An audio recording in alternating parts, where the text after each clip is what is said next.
1453 yılının 29 Mayıs'ı, dünya tarihinin akışını değiştiren olaylardan birine sahne oldu.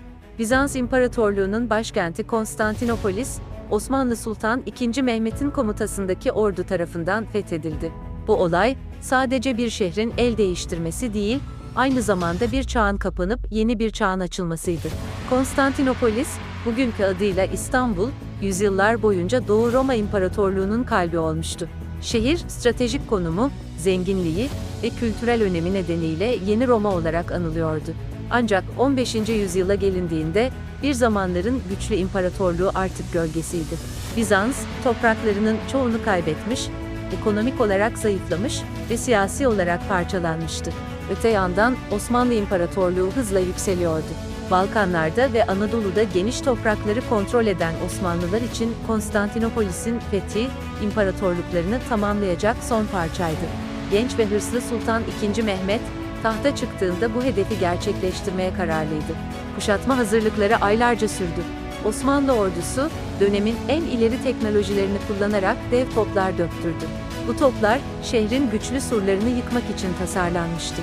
Aynı zamanda, Bizans'a denizden gelebilecek yardımı engellemek için Haliç'e bir zincir çekildi ve karadan gemiler yürütülerek Haliç'e indirildi.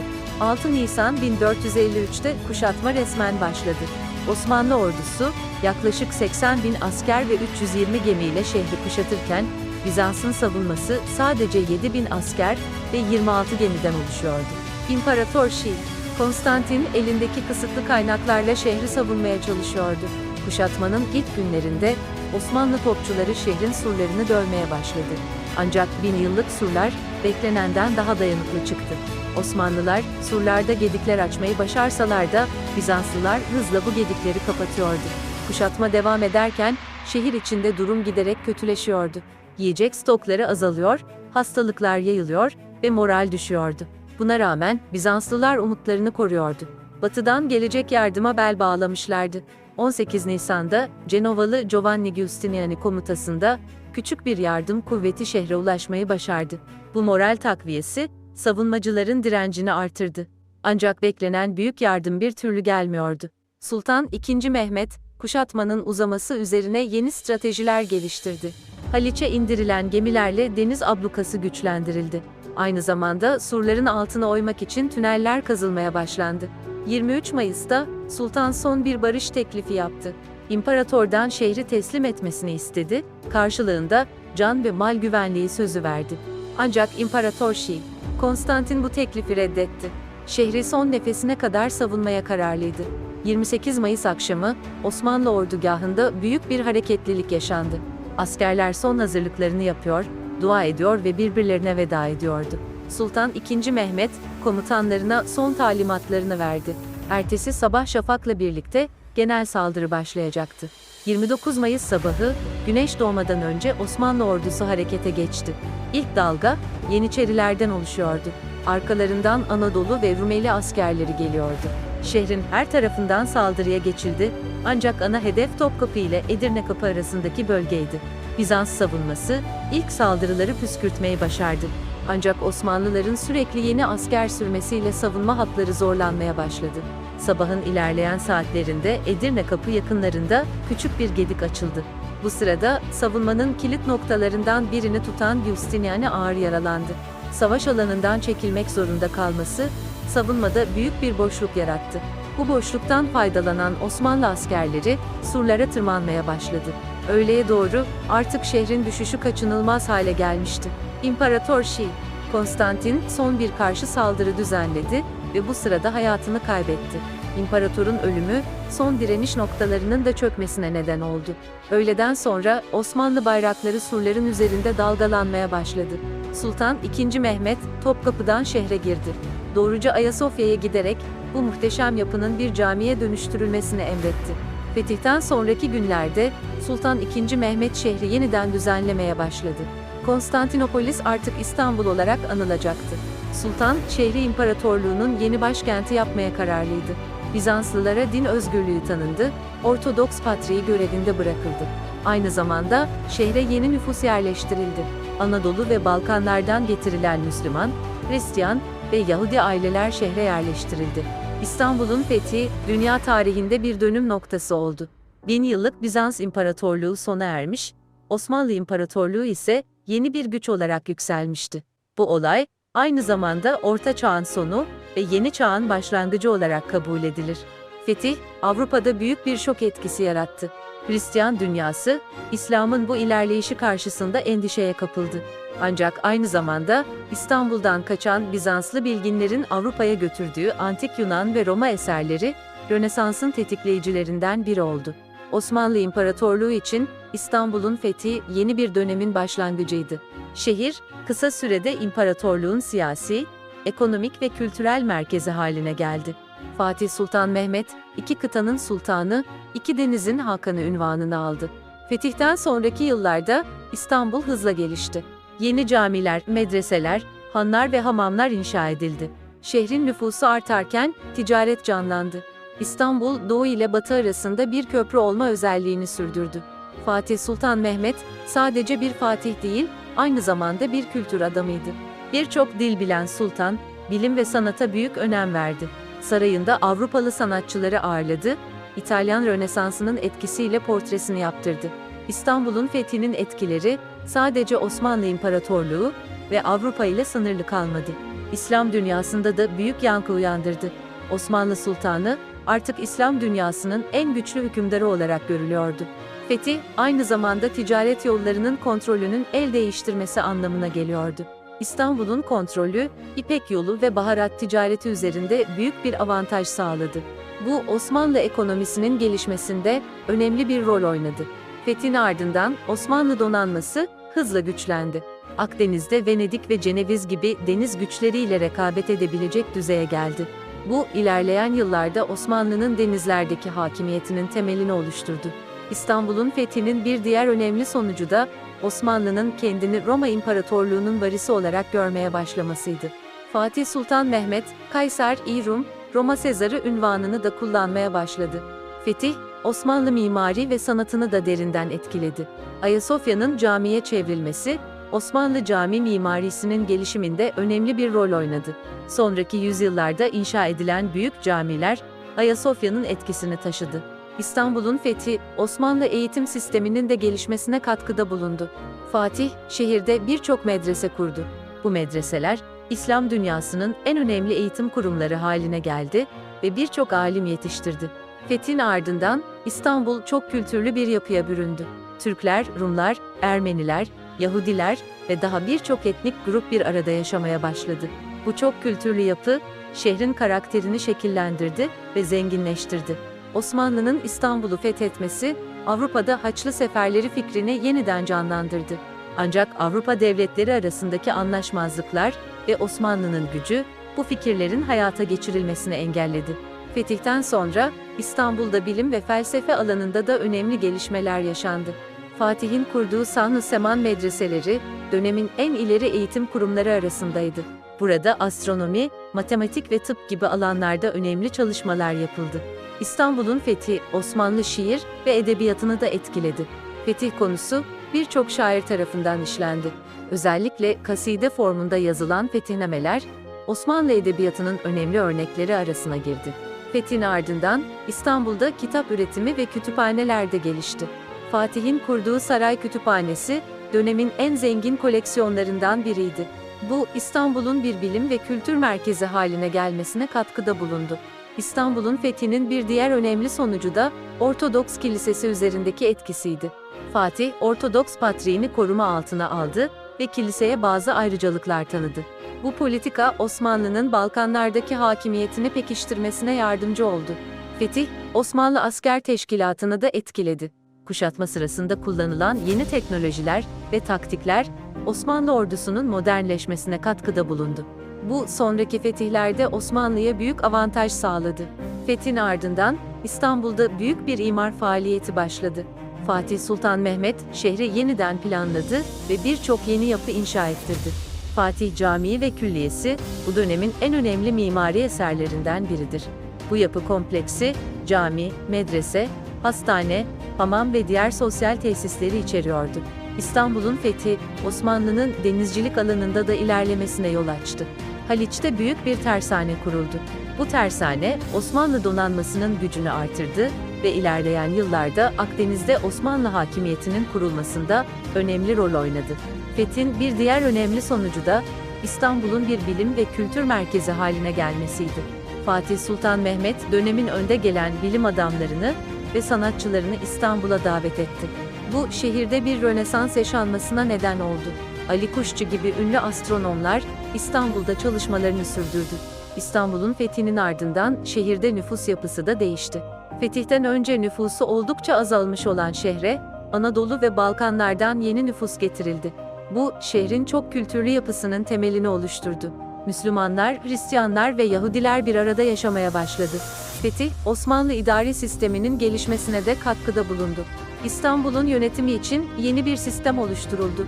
Şehir kadılıklara bölündü ve her biri için ayrı yöneticiler atandı. Bu sistem, sonraki yüzyıllarda Osmanlı şehir yönetiminin temelini oluşturdu. İstanbul'un fethi Osmanlı'nın diplomatik ilişkilerini de etkiledi. Fatih Sultan Mehmet, Avrupa devletleriyle yeni diplomatik ilişkiler kurdu. Venedik, Ceneviz gibi İtalyan şehir devletleriyle ticaret anlaşmaları imzalandı. Bu, Osmanlı'nın uluslararası arenada tanınırlığını artırdı. Fethin ardından, İstanbul'da eğitim alanında da önemli gelişmeler yaşandı. Fatih, şehirde birçok medrese kurdu. Bu medreseler, İslam dünyasının en önemli eğitim kurumları haline geldi. Sahn-ı Seman medreseleri, dönemin en ileri eğitim kurumları arasındaydı. İstanbul'un fethi, Osmanlı hukuk sisteminin gelişmesine de katkıda bulundu. Fatih Kanunnamesi, bu dönemde hazırlandı. Bu kanunname, Osmanlı hukuk sisteminin temelini oluşturdu ve sonraki yüzyıllarda da etkisini sürdürdü. Fethin bir diğer önemli sonucu da, İstanbul'un bir sanat merkezi haline gelmesiydi. Osmanlı minyatür sanatı, hat sanatı, tezyip gibi geleneksel sanatlar bu dönemde büyük gelişme gösterdi. Saray atölyelerinde üretilen eserler, Osmanlı sanatının en güzel örnekleri arasına girdi. İstanbul'un fethi, Osmanlı mutfak kültürünün de zenginleşmesine yol açtı. Bizans mutfağının etkileri, Osmanlı mutfağıyla birleşti. Saray mutfağı, bu dönemde büyük gelişme gösterdi. Yeni yemek çeşitleri ortaya çıktı ve mutfak kültürü zenginleşti. Fethin ardından, İstanbul'da spor ve eğlence hayatı da canlandı. Ok meydanları, cirit alanları gibi spor tesisleri inşa edildi. Mesire yerleri oluşturuldu. Bu, şehir hayatının zenginleşmesine katkıda bulundu. İstanbul'un fethi, Osmanlı müzik kültürünün gelişmesinde de önemli rol oynadı. Bizans kilise müziğinin etkileri, Osmanlı saray müziği ile birleşti. Bu sentez, Osmanlı klasik müziğinin temelini oluşturdu. Fethin bir diğer önemli sonucu da, İstanbul'un bir moda merkezi haline gelmesiydi. Saray ve çevresinde oluşan moda, tüm imparatorluğu etkiledi. Kıyafetler, aksesuarlar, saç ve sakal stilleri İstanbul'dan yayıldı. İstanbul'un fethi, Osmanlı bahçe kültürünün gelişmesine de katkıda bulundu. Bizans bahçe geleneği, İslam bahçe anlayışı ile birleşti. Saray bahçeleri, bu sentezin en güzel örneklerini oluşturdu. Lale bahçeleri, bu dönemde popüler hale geldi. Fethin ardından, İstanbul'da zanaat ve el sanatları da büyük gelişme gösterdi. Çarşılar, hanlar inşa edildi. Kuyumculuk, dokumacılık, çinicilik gibi el sanatları gelişti. Bu, şehrin ekonomik hayatının canlanmasına katkıda bulundu. İstanbul'un fethi, Osmanlı'nın deniz ticaretini de etkiledi. Karadeniz ve Akdeniz arasındaki ticaret yollarının kontrolü Osmanlı'ya geçti. Bu, imparatorluğun ekonomik gücünü artırdı ve deniz ticaretinin gelişmesine yol açtı. Fethin bir diğer önemli sonucu da, İstanbul'un bir diplomasi merkezi haline gelmesiydi. Avrupa devletleri, İstanbul'a elçiler göndermeye başladı. Bu, Osmanlı'nın uluslararası ilişkilerinin gelişmesine katkıda bulundu. İstanbul'un fethi, Osmanlı vergi sisteminin gelişmesinde de rol oynadı. Şehrin yönetimi için yeni vergi düzenlemeleri yapıldı. Bu düzenlemeler, sonraki yüzyıllarda Osmanlı vergi sisteminin temelini oluşturdu. Fethin ardından, İstanbul'da sağlık hizmetleri de gelişti. Fatih Darüşşifası gibi hastaneler kuruldu. Bu kurumlar, dönemin en ileri tıp bilgisiyle hizmet veriyordu. İstanbul, kısa sürede tıp eğitiminin de merkezi haline geldi.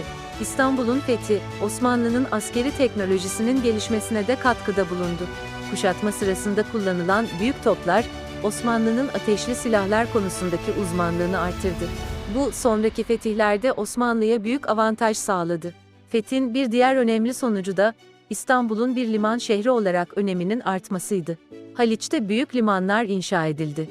Bu limanlar Doğu-Batı ticaretinin merkezi haline geldi ve şehrin ekonomik gücünü artırdı. İstanbul'un fethi, Osmanlı'nın kendini Roma İmparatorluğu'nun varisi olarak görmesine yol açtı. Fatih Sultan Mehmet, Kayser-i Rum, Roma Sezarı unvanını kullanmaya başladı. Bu Osmanlı'nın siyasi iddialarını güçlendirdi. Fethin ardından İstanbul'da köle ticareti de önemli bir ekonomik faaliyet haline geldi. Karadeniz'in kuzeyinden getirilen köleler İstanbul'da satılıyor ve buradan imparatorluğun diğer bölgelerine dağıtılıyordu. İstanbul'un fethi, Osmanlı'nın silah sanayisinin gelişmesine de katkıda bulundu. Tophane-i Amire gibi büyük silah fabrikaları kuruldu. Bu fabrikalar, Osmanlı ordusunun silah ihtiyacını karşıladı ve teknolojik gelişmelere öncülük etti. Fethin bir diğer önemli sonucu da, İstanbul'un bir eğlence ve kültür merkezi haline gelmesiydi. Meddahlık, Karagöz Hacivat gibi geleneksel Türk tiyatrosu formları bu dönemde gelişti. Kahvaneler, sosyal hayatın merkezi haline geldi. İstanbul'un fethi, Osmanlı'nın denizcilik bilgisinin gelişmesine de yol açtı. Piri Reis gibi ünlü denizciler bu dönemde yetişti. Dünya haritaları çizildi, denizcilik kitapları yazıldı.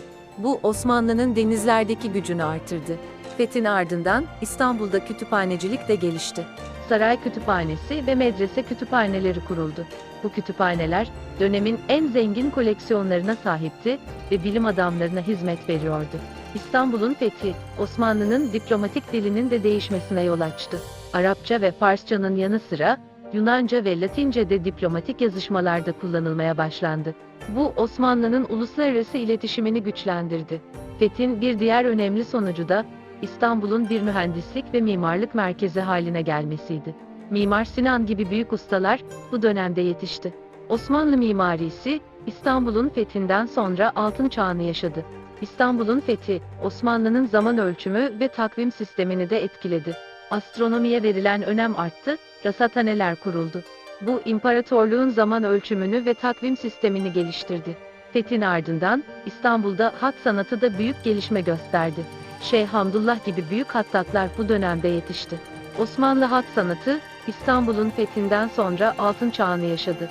İstanbul'un fethi, Osmanlı'nın deniz hukuku konusundaki bilgisinin de artmasına yol açtı. Deniz ticaretinin gelişmesiyle birlikte, deniz hukuku konusunda yeni düzenlemeler yapıldı. Bu Osmanlı'nın denizlerdeki hakimiyetini güçlendirdi. Fethin bir diğer önemli sonucu da İstanbul'un bir tekstil merkezi haline gelmesiydi. İpek ve yün dokumacılığı gelişti. Osmanlı saray kıyafetleri bu dönemde dünya çapında ün kazandı. İstanbul'un fethi, Osmanlı'nın çevre politikalarını da etkiledi. Şehrin su ihtiyacını karşılamak için yeni su yolları ve bentler inşa edildi. Ormanların korunmasına önem verildi. Bu şehrin sürdürülebilir gelişimine katkıda bulundu. Fethin ardından İstanbul'da cam sanatı da gelişti. Bizans'ın cam üretim teknikleri Osmanlı ustaları tarafından öğrenildi ve geliştirildi. Osmanlı cam sanatı bu sentezle özgün bir kimlik kazandı. İstanbul'un fethi Osmanlı'nın zaman algısını da değiştirdi. Mekanik saatler yaygınlaştı, muvakkitaneler kuruldu. Bu günlük hayatın düzenlenmesinde ve ibadet vakitlerinin belirlenmesinde önemli rol oynadı. Fethin bir diğer önemli sonucu da İstanbul'un bir diplomasi dili oluşturmasıydı. Osmanlı protokolü ve diplomatik gelenekleri bu dönemde şekillendi. Bu Osmanlı'nın uluslararası ilişkilerinde etkili oldu. İstanbul'un fethi, Osmanlı'nın çevre bilincinin gelişmesine de katkıda bulundu. Şehrin temizliği ve düzeni için yeni düzenlemeler yapıldı. Çöp toplama ve kanalizasyon sistemleri geliştirildi. Bu şehir yaşamının kalitesini artırdı. Fethin ardından İstanbul'da baharat ticareti de önem kazandı. Şehir, doğudan gelen baharatların Avrupa'ya dağıtıldığı bir merkez haline geldi. Bu şehrin ekonomik gücünü artırdı ve mutfak kültürünü zenginleştirdi. İstanbul'un fethi, Osmanlı'nın zaman yönetimi anlayışını da etkiledi. Namaz vakitleri, resmi işlerin yürütülmesi, ticari faaliyetler gibi günlük hayatın her alanında zaman yönetimi önem kazandı. Bu, şehir hayatının düzenlenmesine katkıda bulundu. Fethin bir diğer önemli sonucu da İstanbul'un bir kültürler arası etkileşim merkezi haline gelmesiydi.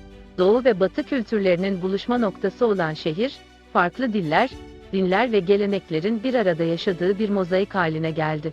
Bu kültürel çeşitlilik, İstanbul'u benzersiz bir dünya şehri yaptı. İstanbul'un fethi, Osmanlı İmparatorluğu'nun dünya tarihindeki yerini sağlamlaştırdı. Artık Osmanlı sadece bir bölgesel güç değil, küresel bir imparatorluk olarak görülmeye başlandı. Bu dönüşüm, Osmanlı'nın sonraki yüzyıllarda Avrupa, Asya ve Afrika'daki genişlemesinin temelini oluşturdu. Sonuç olarak, İstanbul'un fethi sadece bir şehrin el değiştirmesi değil, bir çağın kapanıp yeni bir çağın açılmasıydı. Bu olay, Orta Çağ'ın sonunu ve yeni çağın başlangıcını simgeledi. Doğu Roma İmparatorluğu'nun sona ermesi ve Osmanlı İmparatorluğu'nun yükselişi, dünya tarihinin akışını değiştirdi. Fethi, sadece askeri bir zafer değil, aynı zamanda kültürel, ekonomik ve siyasi bir dönüm noktasıydı. İstanbul, Osmanlı İmparatorluğu'nun kalbi olarak, yüzyıllar boyunca Doğu ile Batı arasında bir köprü rolü oynadı. Şehir, farklı kültürlerin, dinlerin ve geleneklerin bir arada yaşadığı kozmopolit yapısıyla, dünya tarihinde eşsiz bir yere sahip oldu. Bugün İstanbul, geçmişin izlerini taşıyan ama aynı zamanda modern dünyanın da bir parçası olan dinamik bir metropol olarak varlığını sürdürüyor. Fethin üzerinden geçen yüzyıllar boyunca şehir, birçok değişim ve dönüşüm geçirdi. Ama her zaman kendine has karakterini ve önemini korudu. İstanbul'un fethi, tarihte nadir görülen türden bir olaydı. Bir şehrin alınmasından çok daha fazlası, bir medeniyetin sona erip yeni bir medeniyetin doğuşuydu. Bu olay, sadece Osmanlı tarihini değil, dünya tarihini de derinden etkiledi ve etkileri günümüze kadar ulaştı.